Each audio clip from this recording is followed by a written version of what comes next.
बीड विधानसभा निवडणुकीत झालेली धांदली आणि संतोष देशमुख हत्याकांड प्रकरणात आरोपींना अटक व्हावी, त्यांच्यावर कठोर कारवाई व्हावी यासाठी पहिल्या दिवसापासून सतत पाठपुरावा करणाऱ्या सामाजिक कार्यकर्त्या अंजली दामाने आमच्यासोबत आहे। ताई, काय सांगाल? बीड निवडणुकीमध्ये मोठ्या प्रमाणावर धांदली झाली होती, सीसीटीव्ही फुटेज, बूथ कॅप्चरिंग करणे, हे सगळे प्रकार घडले होते। यावरती आपण पहिल्या दिवसापासून निवडणूक आयोग असेल किंवा पोलीस यंत्रणा असेल यांना एक व्हिडिओ पुरावे म्हणून दिले होते। आत्ता कुठेतरी या प्रकरणामध्ये काल कैलास फड आणि त्यांच्या मुलाविरोधात गुन्हा दाखल झालेला आहे, कसं पाहता? नाही, कसं आहे की तिथे परळीमध्ये मोठ्या प्रमाणावर बूथ कॅप्चरिंग देखील झालं आहे।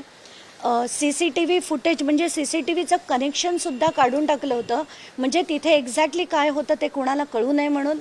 या व्यतिरिक्त मोठ्या प्रमाणावर दहशत केली गेली आणि दहशतीचे काही व्हिडिओज जे होते त्याची मी देखील ट्विट केलं होतं डिसेंबर महिन्यात की याच्यावर कारवाई झाली पाहिजे आणि खरं तर ही निवडणूक रद्द होऊन तिथे पुन्हा निवडणूक घेतली गेली पाहिजे, कारण हे सरळ सरळ असे 20 ते 25 व्हिडिओज ही इलेक्शन कमिशनला दिले गेले होते आणि सरळ सरळ याच्यातनं दिसतंय की दहशत म्हणजे तिथे एका म्हणजे उमेदवाराच्या अंगरक्षकाला जवळपास येऊन न देणं, आणि अंगरक्षक कोण होता?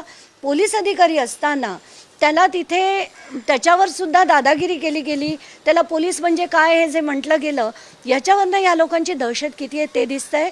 तर त्यांच्यापैकी दोघांवर म्हणजे कैलाश फड, त्याचा मुलगा निखिल फड आणि इतर त्यांचे साथी यांच्यावर काल गुन्हा झाला आहे। पण खरे गुन्हे हे सगळ्या 22-25 जेवढे व्हिडिओ आहेत त्या प्रत्येकावर झाले पाहिजेत। CCTV फुटेज जे डिस्कनेक्ट केलं गेलं त्यांच्यावर झाले पाहिजेत, बूथ कॅप्चरिंग जिथे झालं तिथे गेले पाहिजेत आणि इलेक्शन कमिशननी ही निवडणूक रद्द करून पुन्हा करून घेण्याचे आदेश दिले पाहिजे।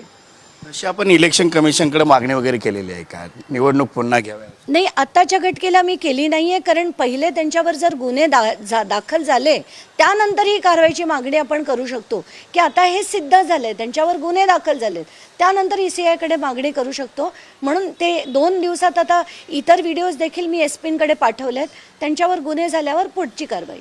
बीडमध्ये एका वर्षामध्ये 109 गुन्हे खुनाचे गुन्हे गंभीर घडले होते, मात्र त्यातले मोजकेच 4 ते 5 गुन्ह्यांची उकल झाली होती। महादेव मुंडेंची देखील हत्या 15 महिन्यापूर्वी झाली होती। आता त्यांची पत्नी देखील उपोषणाला बसणार आहे। सुरेश धस यांनी आरोप केला आहे की आका हाच त्यामध्ये त्याचा हात आहे आणि त्याच्यावरती कारवाई झाली पाहिजे। नाही, मी तो शब्द वापरणार नाही, पण मला असं वाटतं की वाल्मिक कराड यांनी बऱ्याच गोष्टी केलेल्या त्या आत्तापर्यंत लपवण्यात आल्या होत्या।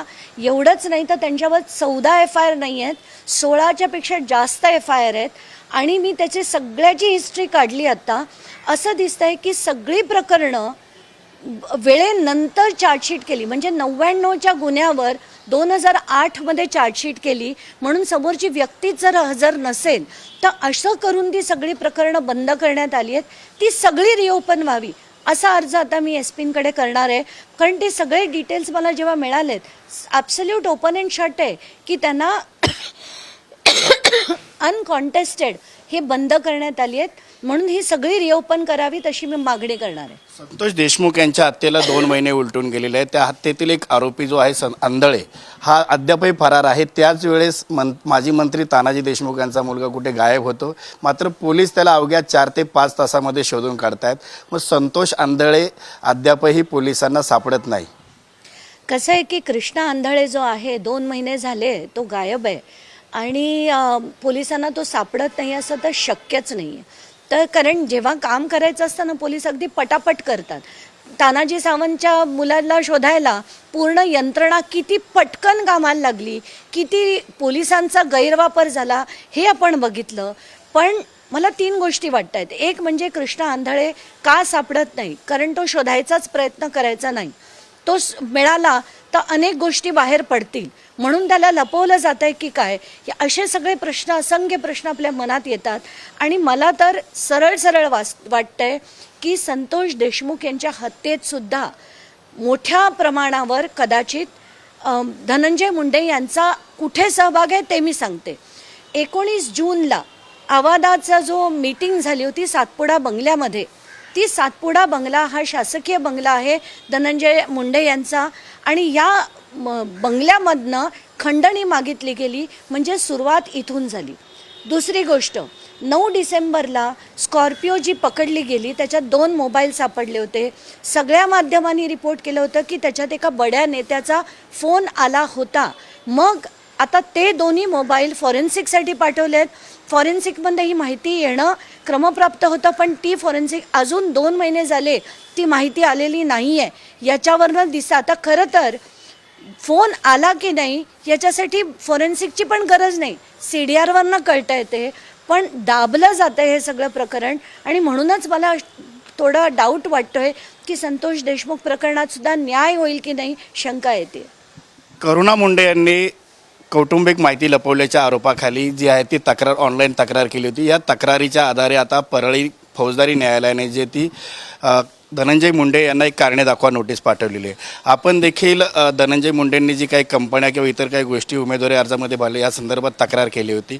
या संदर्भात अधिक काही निवडणूक आयोग किंवा न्यायालयाकडून आपल्याला काय माहिती नाही? कसं आहे की करुणा मुंडे आणि धनंजय मुंडे यांच्या व्यक्तिगत वादात मी पडणार नाही, पण त्यांनी जे ॲप्लिकेशन केलं आहे कोर्टापुढे ॲफिडेव्हिट चॅलेंज करायला, तर मी देखील ॲफिडेव्हिट चॅलेंज करणारी काही गोष्टी ज्या आहेत ज्या टेक्निकल आहेत आणि अतिशय मोठ्या इम्पॉर्टंट अशा या गोष्टी आहेत की त्यांच्या बायकोनी देखील टर्टल लॉजिस्टिक्स नावाची कंपनी याचा उल्लेख त्यांच्या ॲफिडेव्हिटमध्ये केलेला नाही आहे. अनेक आर्थिक व्यवहार त्यांनी केलेले नाही आहेत. या सगळ्या गोष्टीसुद्धा खरं ॲफिडेव्हिटमध्ये नसल्यामुळे मला ते आता इंटरव्हेन्शन ॲप्लिकेशन याच्यातच करायचं का वेगळं करायचं या कश्मकशमध्ये मी आता ते काही दिवसात मी ठरवून ते करते. काल बीडचे जे जिल्हाधिकारी आहेत अविनाश पाठक यांना उपमुख्यमंत्री अजित पवार यांनी तातडीने भेटण्यासाठी बोलवलं होतं. काय वाटतं यामुळे कुठे धनंजय मुंडे यांची अडचण वगैरे वाढेल? नाही, आता अजित पवारांनी अविनाश पाठक यांना बोलवलं, पण धस त्यांना जेव्हा आज भेटायला गेले तेव्हा त्यांची भेट नाकारली. तर अजित पवारांच्या डोक्यात काय चालतं मला माहीत नाही. आणि मी असंही ऐकलं की सुरेश धस यांना पेपर्स हवे होते कृषी घोटाळ्याचे, तर ते पेपर्स मी ट्विट केलेले आहेत सगळेच्या सगळे, ते त्याने घ्यावे आणि ते अधिवेशनात लावून धरणार आहेत असं म्हणालेत.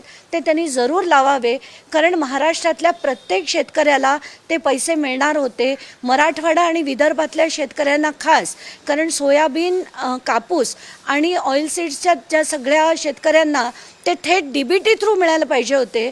तर 542 कोटीची लूट जी झाली आहे ती शेतकऱ्यांची झाली आहे. म्हणून मला असं वाटतं की त्यांनी ताबडतोब त्याच्यावर कारवाई करणं गरजेचं आहे. मंत्री नितेश राणे काल कोकणामध्ये बोलताना असं म्हटले होते की उभाटा गटाचे जे सरपंच असतील किंवा महाविकास आघाडीचे सरपंच असतील त्यांना कुठल्याही प्रकारचा विकास निधी मिळणार नाही. याकडे कसं आपण?